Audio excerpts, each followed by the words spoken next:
G'day everyone, here we are back in the studio again. I sped this up a bit, but what I was doing here is I just didn't want to drag it on and on and on, as I tend to do. But I'm just doing a little bit of experimenting and playing with these coasters and seeing how the transparent tints and the epoxy pastes work together in creating different effects. So I've got some really nice dusty pink mixed up here, and which is an epoxy paste, and I've got some fuchsia transparent liquid pigment. Just one drop going in, about 30 milliliters, 1 ounce little cup. These cups are really cool. I do have them in the shop. If you're interested, they're really thin, but they've got a pretty little, cute little spout, which is really great for pouring, and not doing that sort of spillage down the cup, which is annoying, especially when you're trying to create a perfect line.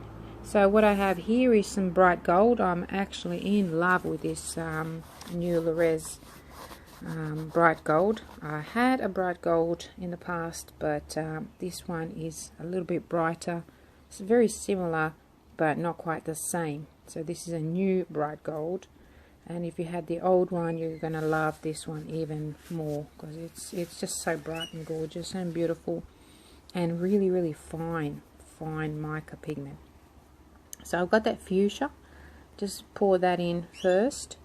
And now I'm going to go ahead and just pour in some, well, I'm just using a tiny little, like, I think this is a 1 ml pipette. And it's just gorgeous seeing that gold and the fuchsia create a completely new color. You can see that ring around, it's gorgeous.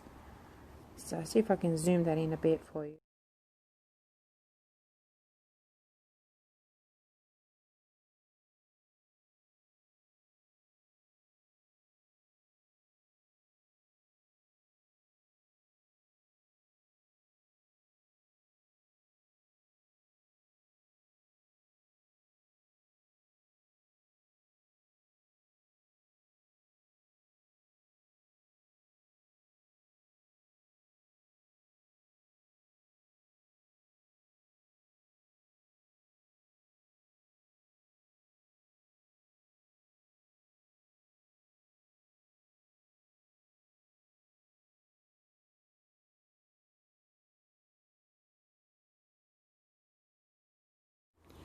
So I am going around now with my pipette. I know it looks white here, but it's not. It's that dusty pink that I've created, and it's really hard to I'm a little bit heavy-handed, I think, because I've got nowhere to lean my arm on, and it's just, you know, there's drips and there's no perfect lines, and I suppose I should have used the piping bag, but you know, I thought I would do it this way. Either way, even the piping bag wouldn't have worked. I've learned that later on. So I'm just using my little skewer and moving some lines, and I'm just really lightly pulling these lines over the top. I'm not even touching the bottom of the mold, and maybe I should have done that, because maybe I would have moved some of those blobs from underneath, but it scratches a mold, and then every other thing that you pour in that mold, you'll have those scratches. Okay, so I have some more resin, left over, so I thought I'll grab another mold and I'll see what I can do. And I decided in this mold to just go in with this is like a little swirl technique, but in this cup I have that bright gold and just a little bit of clear, which you may have noticed when I started pouring. You could see that clear coming out first. I don't know what I was doing there. I just wanted to see what happens and see if I'll get some separation, and I did at the time. I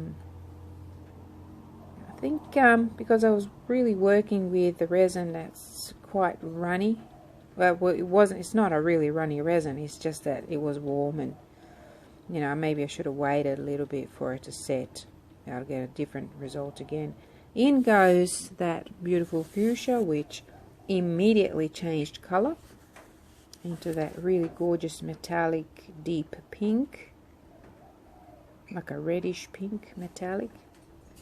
Just straight away takes on. This is what transparents do. A drop of that dusty pink in there, and I'm going to try and do some circles around it, which, you know, it's not a round mold, so it's a little bit difficult to do it. That's my excuse anyways. So different way of layering your colors. However, you can sort of see that dusty pink is sinking because it's quite an opaque pigment paste. It's starting to sink down the bottom. So I'm going in with some more of that really super transparent liquid pigment, and I'm gonna do some circles with that as well, in between the dusty pink, which is an opaque. Like I said, I don't know what, you know, I'm just trying to see what will happen if I do that. And then I decided to pull these lines. I remember I used to do this with my nails back, you know, when I had long nails. I used to do this with nail polish and create some really cool designs on my nails, and they looked awesome. And I worked in aged care, and all my oldies used to love examining my nails each week, something new. So now I'm pulling those lines back in towards the center, which creates a different effect again. See that? Shoom, straight in the middle. Looks awesome right now, but this is, you know, I'm working with resin, and resin tends to have a mind of its own, and has a time to relax, and as it's relaxing, it's doing its own thing. It's moving things, and depending on the pigments that you're using, whether they will drop to the bottom or sit on top, this is what happens. And when you're working on in a mold like this, most likely your pigments will try to drop down to the bottom. So now I'm just looking at my little flower that I just did, and all of that dusty pink disappeared. So I thought I'll go again, have another go at it, and see if that will stay.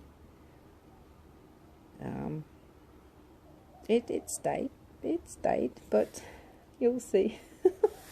In the end, it wasn't too flashy, but anyway, it's just something that I tried to do. Adding some more of those swirls, making a bit of a mess, but it doesn't really matter. It doesn't really matter. So here's the one that I ended up loving the most at the end of it. So pay attention, because I've got some really amazing crackly effects at the bottom of this one. So clear going in first, and now I'm going to start pouring, pretty much doing a puddle pour really, in with the gold first, which is a transparent, then going in with my dusty pink and opaque, and then my fuchsia liquid pigment, which is transparent, and then another semi transparent, and just layering them like that, one on top of the other, alternating the transparency.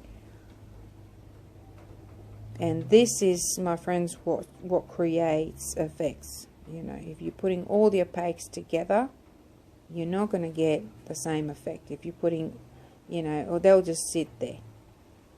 They won't merge and mingle and stuff. But if you're putting all of your colors are transparent, and you layer them all one on top of the other, they'll likely blend.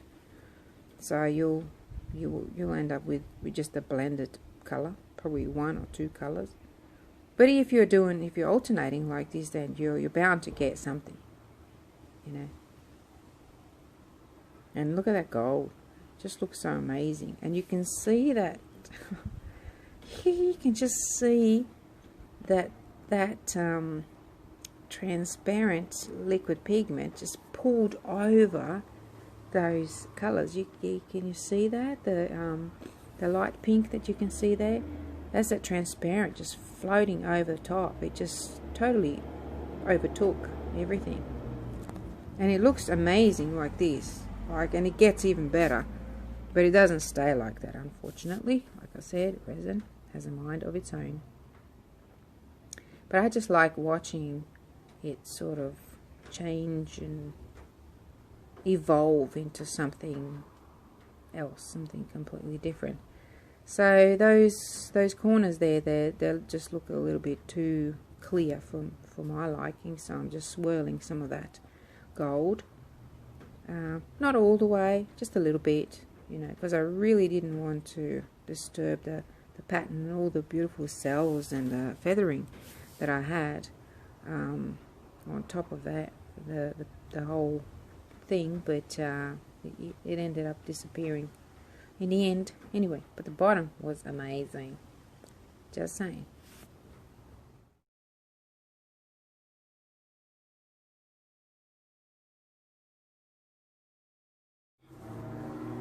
And with the bottom one, I'm sorry, I forgot to zoom it out, and it's stuck there now. I'm just adding some more of that dusty pink and some more of that transparent fuchsia liquid pigment, and trying to pull one over the other and you know, hopefully create a shape or a pattern or something.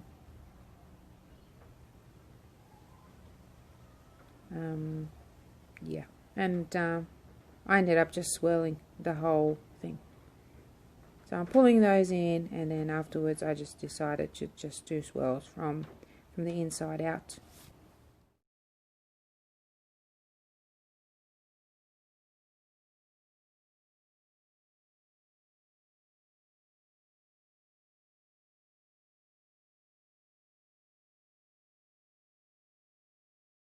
Good morning, everybody.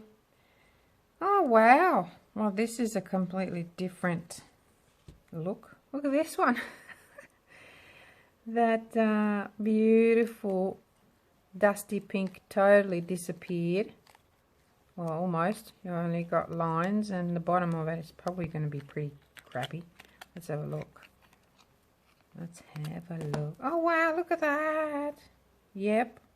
But look at this pink. How gorgeous is it? Especially with that lovely fuchsia. Wow, that is interesting. Big blob on the back, and the front is very subtle. And I have a lip, and I'll be able to feel that. So I'm going to pop it back in. I'm just going to try not to. Actually, I won't pop it back in because I've got a millimeter to fill that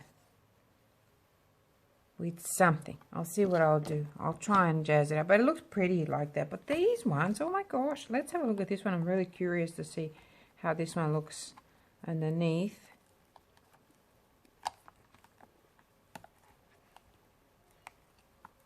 And it has been nearly, wow, oh okay. Oh, it all crackled.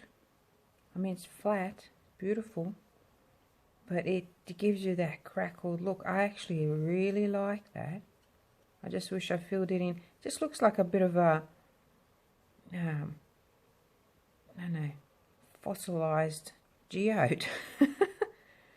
Very pretty, and I do have those scratch marks from, you know, stirring. Oh, I like that. That is so interesting. I must do something similar to that. And I lost that really pretty. The only thing that you can really see is that depth in there, but I've lost that really, really pretty design. I still got beautiful flakiness there. It's really cute. But wow, that side. I will flip it on that side. I really like that. I like it a lot. Now this one was the one that I I believe, did I pour this one or did I swirl this one? Let's have a look. Oh, this is the one that I poured just the gold, and that's what you get in the bottom. Pretty much most of it is just that gold, which will go nicely with this if I do something else. And the front of it, it's pretty, but it's nothing spectacular, if you know what I mean. But these two will go great together like this. Sometimes you just don't anticipate what you're going to get. And one of them's higher, one is not. Oh dear.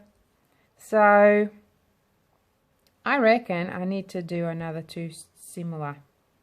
If I can, just do another one of these and another one of these and have them as a set. So, and have them that way. But this one definitely needs to be filled in a bit more and lifted up a bit more because it's not the same. I didn't go all the way up with this one, so it's a bit shorter. So I might do that next time. But look at that, that is so interesting. It was worth it just for that one. See those cracklies? Alrighty. Well, let me know what you think, and yeah, I'll have to play some more maybe. Anyway, thank you for watching. Like I said, it was worth it just for this one. This one is definitely a keeper, and these I'm just going to have to play with them and see what I can do. Thanks for watching, guys.